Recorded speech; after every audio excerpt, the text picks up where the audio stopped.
saya memutuskan untuk menyatakan berhenti dari jabatan saya sebagai Presiden Republik Indonesia terhitung sejak saya bacakan pernyataan ini pada hari ini, Kamis 21 Mei 1998.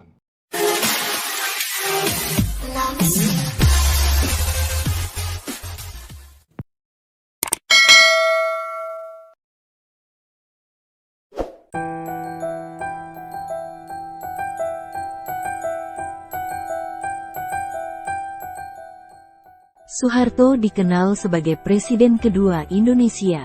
Ia merupakan kepala negara Indonesia yang memiliki masa jabatan terlama yakni sekitar 32 tahun. Ia juga dikenal dengan sebutan Bapak Pembangunan dan dijuluki The Smiling General dalam sejarah pemerintahannya. Selama masa kepemimpinannya sebagai presiden, Soeharto berhasil membawa Indonesia menjadi negara swasembada. Sektor pertanian berkembang pesat melalui program Rapelitanya. Berikut ini adalah profil dan biografi lengkap dari Soeharto.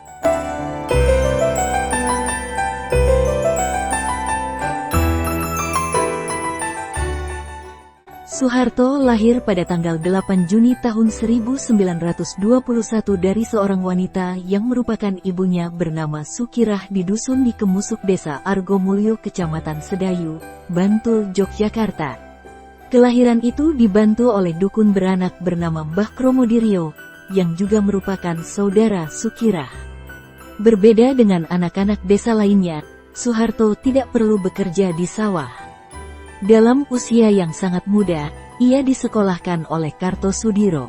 Tidak ada berita mengenai masa Soeharto di sekolah rakyat. Kesan Soeharto pada masa SD itu hanya tentang kerbau-kerbaunya yang ia ingat. Dunia Soeharto hanya berkutat pada pengembalaan kerbau, jauh dari cerita-cerita anak yang didapat dari buku-buku yang sering dibaca anak-anak SD. Hal ini berbeda misalnya dengan cerita Soekarno sewaktu dia masih SD dan banyak berkisah tentang sekolahnya dan buku apa yang dibacanya. Begitu juga dengan Hatta dan Syahrir yang sejak kecil sudah akrab dengan Karli May atau cerita-cerita dari novel Charles Dickens. Masa kecil Soeharto begitu banyak menyimpan kenangan pahit, bukan hanya pahit tapi juga menyakitkan hatinya, seperti yang dialaminya saat SD. Soeharto kerap menjadi korban perundungan dari kawan-kawan. Meski sudah berpuluh-puluh tahun, perundungan itu masih terekam di kepalanya. Hal tersebut membuat Soeharto kecil dikenal sebagai siswa yang sangat pendiam dan tertutup, bahkan paling pendiam di antara kawan-kawan sekolahnya pada saat itu. Selain dengan kawan-kawan, kenangan menyakitkan juga ia alami dengan buyutnya, yaitu Mbah Noto Sudiro, yang memperlakukan Soeharto kecil berbeda dari saudara-saudaranya yang lain. Masa kecil Soeharto diwarnai dengan kenangan pahit yang menyakitkan. Namun, pengalaman tersebut membuatnya bertekad untuk menjadi orang kaya dan berkedudukan tinggi di masa depan. Semakin besar, Soeharto tinggal bersama kakeknya, Mbah Atmosudiro, ayah dari ibunya. Pada usia 8 tahun, Soeharto mulai bersekolah di sekolah dasar di Desa Godean. Namun sering pindah-pindah sekolah karena ayah tirinya, Pramono, pindah rumah ke Kemusuk Kidul Kerto. Akhirnya, Soeharto dititipkan di rumah bibinya yang menikah dengan seorang mantri tani bernama Prawiro Wiharjo. Di sana, Soeharto diterima sebagai putra tertua dan mendapatkan pendidikan agama yang cukup kuat. Selain itu, Soeharto juga gemar bertani dan belajar mengenal para pahlawan seperti Raden Ajeng Kartini dan Pangeran Diponegoro dari sebuah koran. Setelah menyelesaikan sekolah rendah selama 4 tahun, Soeharto melanjutkan ke sekolah lanjutan rendah di Wonogiri pada usia 14 tahun. Di sana, ia tinggal di rumah Harjo Wiyono, teman ayahnya yang merupakan pensiunan pegawai kereta api dan pengikut setia Kiai Darjatmo, tokoh agama terkemuka di Wonogiri. Soeharto sering membantu Kiai Darjatmo dalam membuatkan resep obat tradisional untuk mengobati orang sakit. Pada tahun 1935, Soeharto kembali ke kampung halamannya, Kemusuk, untuk melanjutkan pendidikan di SMP Muhammadiyah di Yogyakarta. Ia memilih sekolah ini karena siswanya diperbolehkan memakai sarung dan bertelanjang kaki, tanpa sepatu. Saat itu, Soeharto adalah seorang siswa yang pendiam dan tertutup, hanya memiliki satu teman dekat bernama Sulardi, yang merupakan sepupu dan adik dari Sutwikatmono. Sulardi juga teman sekelas Ibu Tien Soeharto saat bersekolah di Ongkoloro School. Sulardi akan menemani Pak Harto saat bermain dan pulang bersama, layaknya anak kampung kala itu. Setelah menamatkan SMP pada tahun 1938, Soeharto sebenarnya ingin melanjutkan pendidikan ke jenjang yang lebih tinggi. Namun, ayahnya dan anggota keluarga lainnya tidak mampu membiayainya karena situasi ekonomi mereka. Soeharto bekerja dengan mengikuti juru tulis berkeliling desa dengan sepeda, mengenakan pakaian adat Jawa, termasuk kain blangkon dan baju beskap. Namun, karirnya sebagai asisten juru tulis berakhir dengan cepat, ketika kainnya robek setelah turun dari sepeda yang kondisinya sudah memprihatinkan. Kain itu tersangkut di sadel yang menonjol, yang merupakan satu-satunya kain yang harus dia pakai untuk bekerja. Ia dimarahi bibinya, Ibu Perawi Harjo, dan dipecat sebagai pegawai. Sejak saat itu, Soeharto yang dikemudikan hari memimpin Indonesia, kembali menganggur. Hari-harinya diisi dengan membantu keluarganya dengan pekerjaan seadanya dan sesekali melakukan pekerjaan serabutan. Ia terus mencoba melamar berbagai pekerjaan, seperti pegawai kereta api atau pegawai bank milik Belanda di Semarang, namun tidak berhasil. Tak ada pilihan lain, Soeharto harus mengasah kemampuan spiritualnya dengan berpuasa sebagai wujud kerendahan hati. Setelah sekian lama mencari pekerjaan, Soeharto diajak oleh seorang temannya dari Wonogiri untuk mendaftar ke Angkatan Laut Kerajaan Belanda dengan posisi sebagai juru masak kapal. Namun, ia tidak terlalu tertarik pada posisi tersebut. Terlebih pada saat yang bersamaan yaitu pada tahun 1940. Ia mendengar kabar akan dibukanya lowongan Korps Pendidikan Perwira Cadangan di Bandung. Ia mencoba mendaftar, tetapi cita-citanya menjadi perwira kandas gagal pada saat itu. Soeharto pun kembali menganggur, namun, dia tidak putus asa. Suatu hari pada pertengahan tahun 1940, ia membaca pengumuman penerimaan Bintara Kenil di Gombong, Jawa Tengah. Ia mendaftar dan diterima. Ia resmi menjadi tentara pada usia 21 tahun, tepat pada tahun 1942. Waktu itu, ia hanya sempat bertugas 7 hari dengan pangkat sersan karena Belanda menyerah kepada Jepang. Sersan Soeharto kemudian pulang ke dusun Kemusuk. Nyatanya disinilah karir militernya dimulai. Pada tanggal 1 Juni tahun 1940, ia diterima sebagai siswa di sekolah militer di Gombong, Jawa Tengah. Setelah 6 bulan menjalani latihan dasar, ia tamat sebagai lulusan terbaik dan menerima pangkat kopral. Ia terpilih menjadi prajurit teladan di sekolah Bintara Gombong. Soeharto secara resmi bergabung dengan tentara kolonial Belanda selama Perang Dunia yang bergejolak, dan dikirim ke Bandung sebagai prajurit cadangan di Mabes Angkatan Darat selama seminggu dengan pangkat sersan. Sayangnya, nasib Soeharto semakin terpuruk pada tanggal 8 Maret tahun 1942, ketika Belanda menyerah kepada Jepang. Akibatnya, Soeharto mendapati dirinya kembali tinggal bersama bibinya di Wuryantoro dan menganggur cukup lama. Pada masa itu, Soeharto terserang penyakit malaria yang mengharuskannya dirawat di rumah sakit dalam waktu yang lama. Setelah sembuh, Soeharto mendapati dirinya tidak memiliki uang dan merasa resah karena hanya hidup dari kemurahan hati bibinya. Ia meminta bantuan pamannya, Prawira Wiharjo, yang bekerja sebagai penyuluh pertanian, untuk mendapatkan pekerjaan. Namun, pamannya hanya bisa memberinya posisi sebagai asisten, untuk mempersiapkan pekerjaannya di masa depan sebagai penyuluh pertanian. Soeharto menerima kesempatan belajar pertanian dari pamannya. Karena bosan dengan penganggurannya, pada November tahun 1942, ia mencoba mendaftar sebagai keibuho atau polisi Jepang. Dia sedikit takut identitasnya sebagai mantan tentara Belanda akan terungkap. tetapi dia akhirnya mengumpulkan keberanian untuk melamar dan diterima. Dia bekerja keras untuk menyembunyikan identitasnya yang dulu sebagai tentara Belanda, berhati-hati agar tidak menimbulkan kecurigaan. Soeharto menyelesaikan pendidikan polisi dan merupakan salah satu lulusan terbaik. Hal ini tidak mengherankan karena dirinya pernah mengikuti pendidikan Bintara Kenil Belanda. Saat masih di kepolisian, atasan Soeharto memberitahunya tentang pendaftaran tentara pembela tanah air yang dilindungi oleh Jepang. Perwira Jepang menyarankan Soeharto untuk mendaftar, dan akhirnya ia menjadi perwira magang pembantu letnan di Karanganyar dan Kebumen setelah masa percobaannya selesai dan dianggap layak.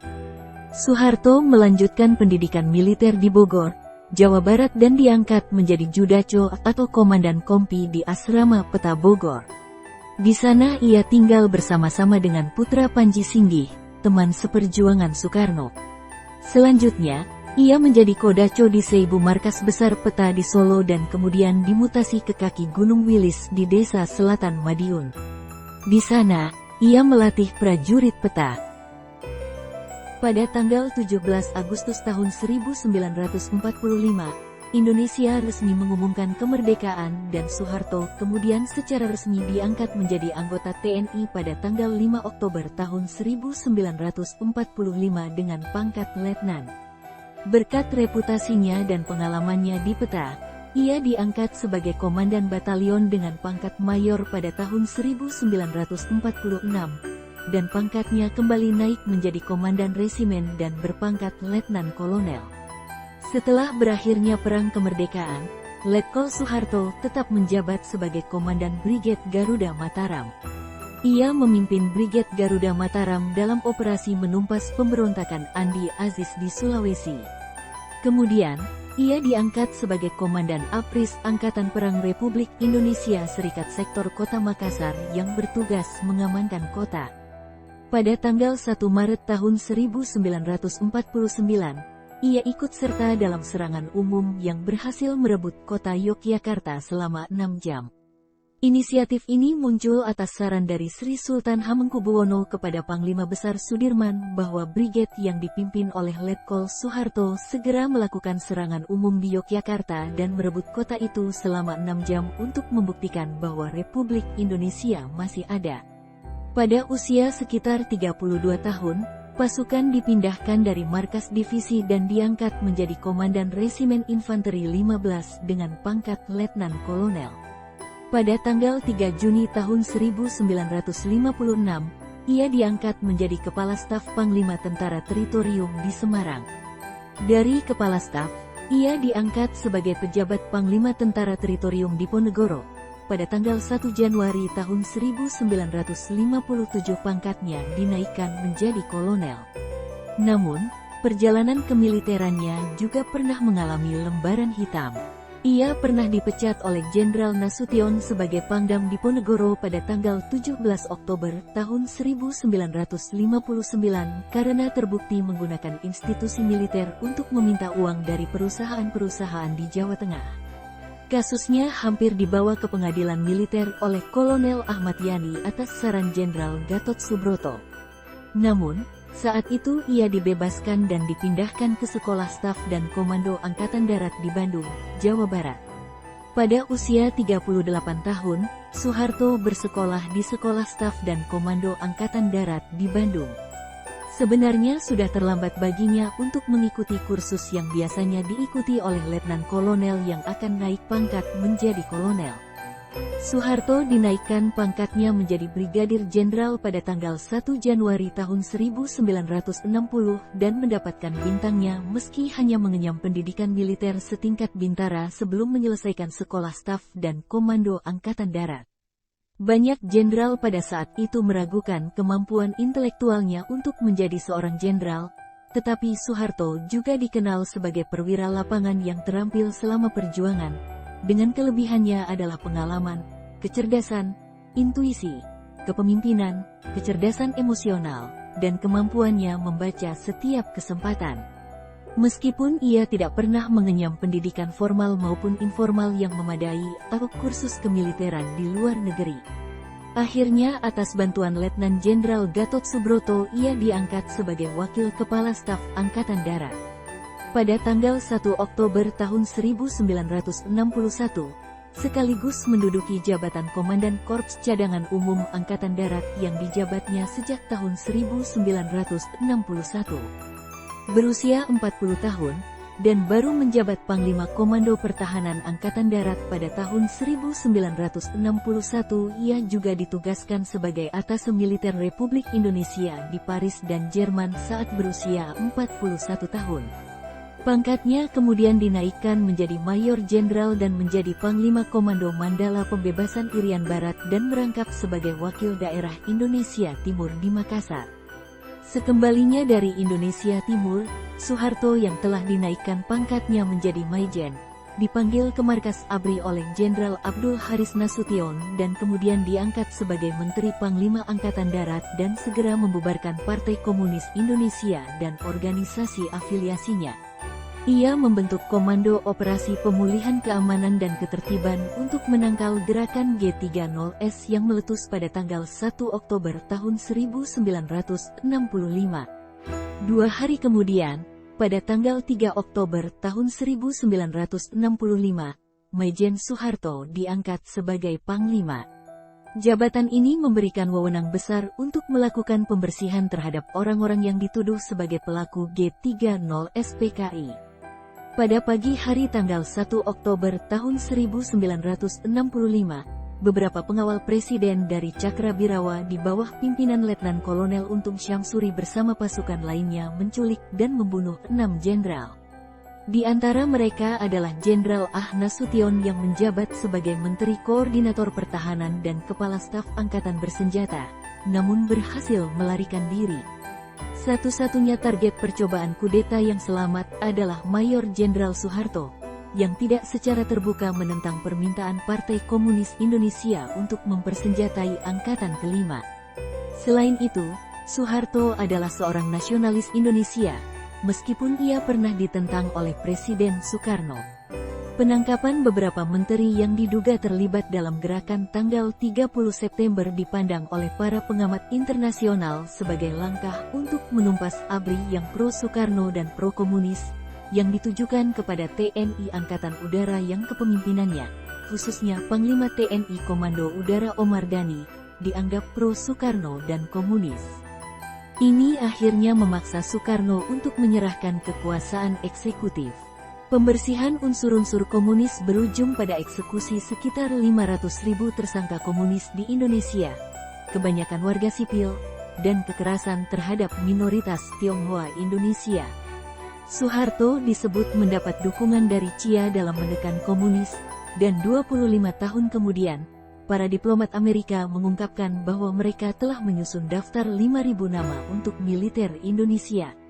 Pada tanggal 11 Maret tahun 1966, ia menerima Super Semar atau surat perintah tanggal 11 Maret dari Presiden Soekarno melalui 3 jenderal, yaitu Basuki Rahmat, Amir Mahmud, dan M.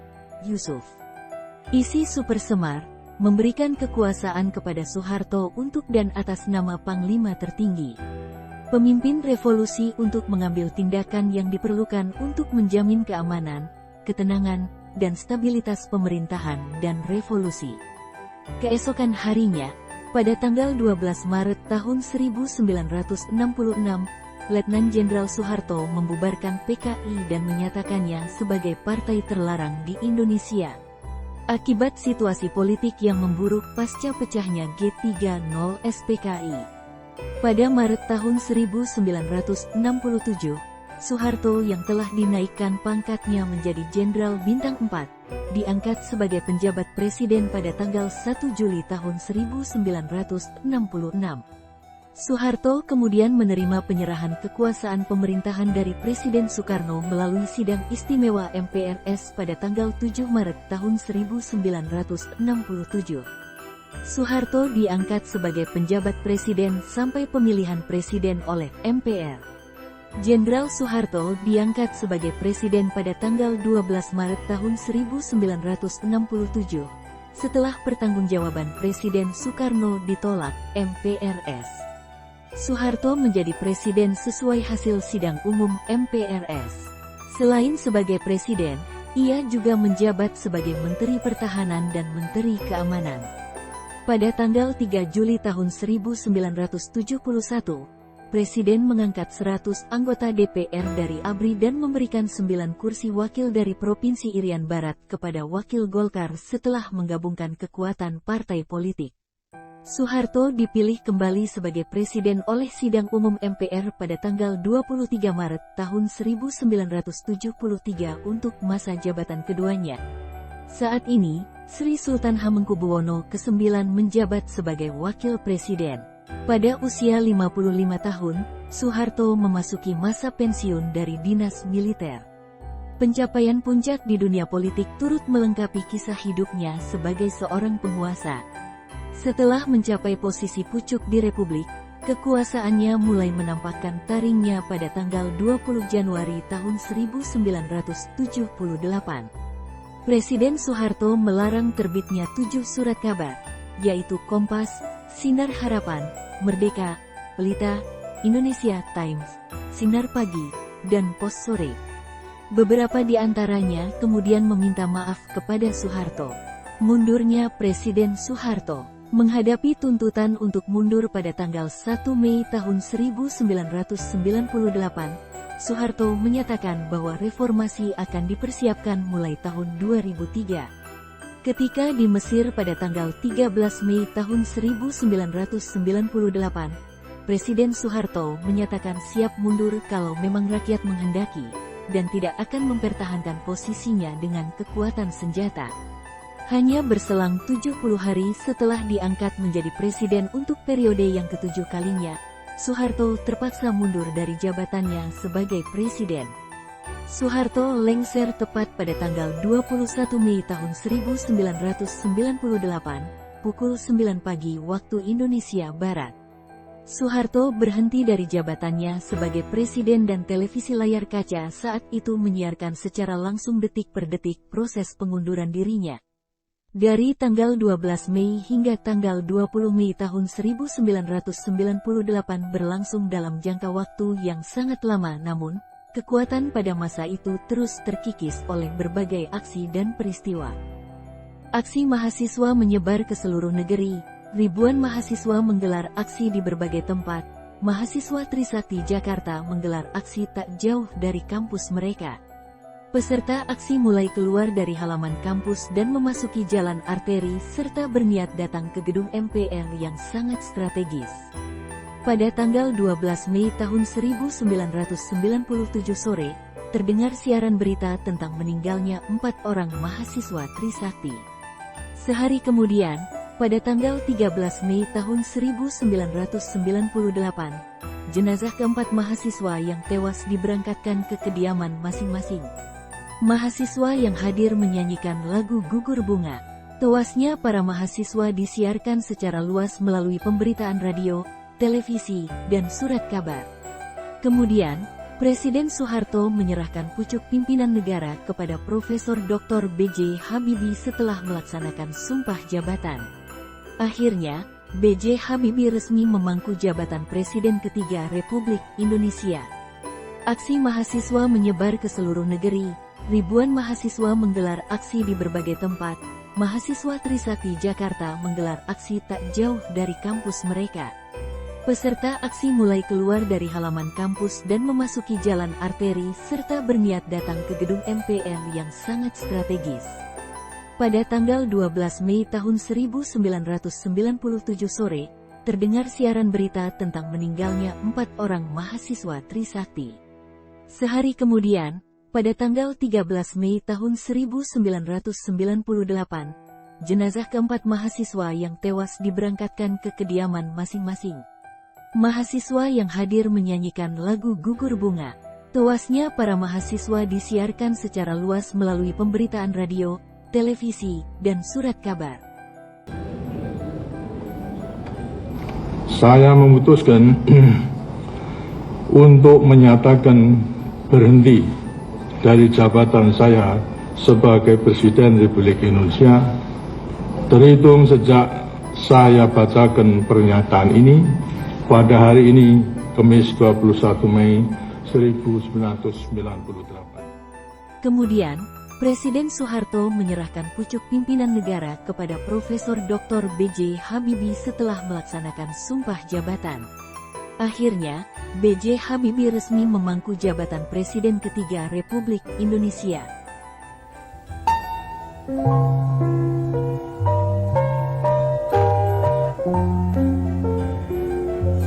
Wafatnya Presiden Soeharto. Presiden RI kedua HM Soeharto wafat pada pukul 13.10 waktu Indonesia Barat Minggu, tanggal 27 Januari tahun 2008. Jenderal besar yang oleh MPR dianugerahi penghormatan sebagai Bapak Pembangunan Nasional, itu meninggal dalam usia 87 tahun setelah dirawat selama 24 hari, sejak 4 sampai tanggal 27 Januari tahun 2008. Di Rumah Sakit Pusat Pertamina, RSPP, Jakarta. Berita wafatnya Pak Harto pertama kali diinformasikan Kapolsek Kebayoran Baru, Kompol Biki Sonandi, di Jakarta, Minggu, 27/1. Kemudian secara resmi tim dokter kepresidenan menyampaikan siaran pers tentang wafatnya Pak Harto tepat pukul 13.10 waktu Indonesia Barat Minggu, tanggal 27 Januari tahun 2008 di RSPP Jakarta akibat kegagalan multi-organ. Kemudian sekira pukul 14.40, jenazah mantan Presiden Indonesia kedua ini diberangkatkan dari RSPP menuju kediaman di Jalan Cendana nomor 8, Menteng, Jakarta. Ambulan yang mengusung jenazah Pak Harto diiringi sejumlah kendaraan keluarga dan kerabat serta pengawal. Sejumlah wartawan merangsek mendekat ketika iring-iringan kendaraan itu bergerak menuju Jalan Cendana, mengakibatkan seorang wartawati televisi tertabrak. Di sepanjang Jalan Tanjung dan Jalan Cendana ribuan masyarakat menyambut kedatangan iringan kendaraan yang membawa jenazah Pak Harto. Sementara itu, Presiden RI kala itu yakni Susilo Bambang Yudhoyono didampingi Wakil Presiden Jusuf Kalla dan sejumlah menteri yang tengah mengikuti rapat kabinet terbatas tentang ketahanan pangan, menyempatkan mengadakan jumpa pers selama 3 menit dan 28 detik di kantor Presiden, Jakarta, Minggu, 27/1. Presiden menyampaikan belasungkawa yang mendalam atas wafatnya mantan Presiden RI kedua itu. Jasa Soeharto sebagai presiden dan kontroversinya. Jika direnungkah banyak jasa-jasa besar yang dilakukan Soeharto untuk pembangunan dan perkembangan Indonesia di mata dunia internasional. Sebagian rakyat yang pernah hidup di zaman Presiden Soeharto menganggap zamannya merupakan zaman keemasan Indonesia.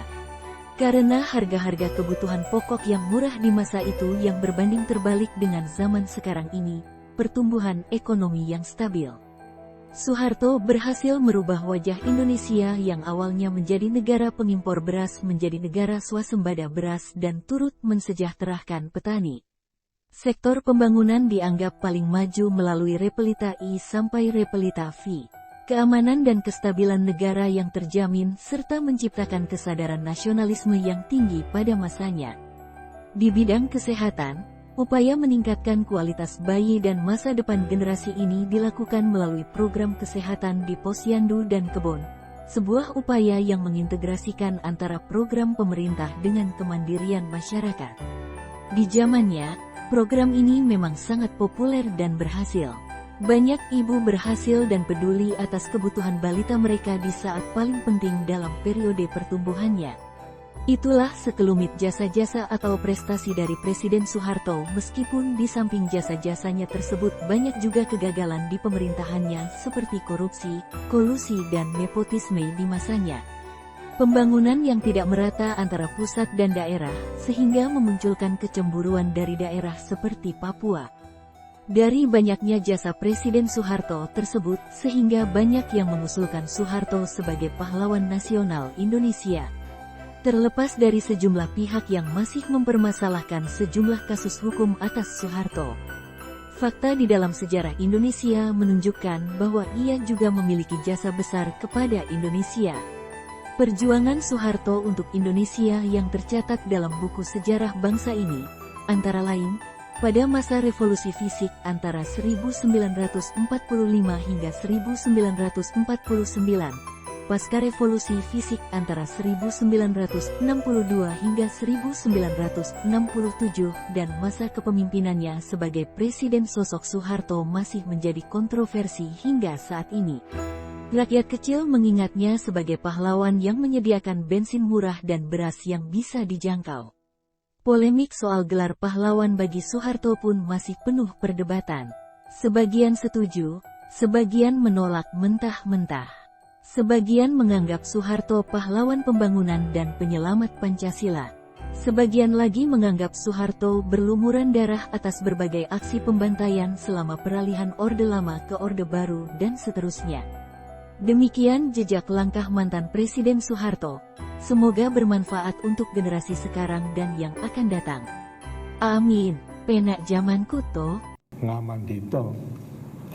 Dalam arti saya akan mendekatkan diri dengan Tuhan, kemudian mengasuh anak-anak dengan sebaik-baiknya selalu menjadi warga negara yang baik. Kepada masyarakat saya akan memberikan nasihat, kepada negara dengan sendirinya tuturi handayani, menggunakan segala apa yang kita miliki untuk membantu dan negara tersebut.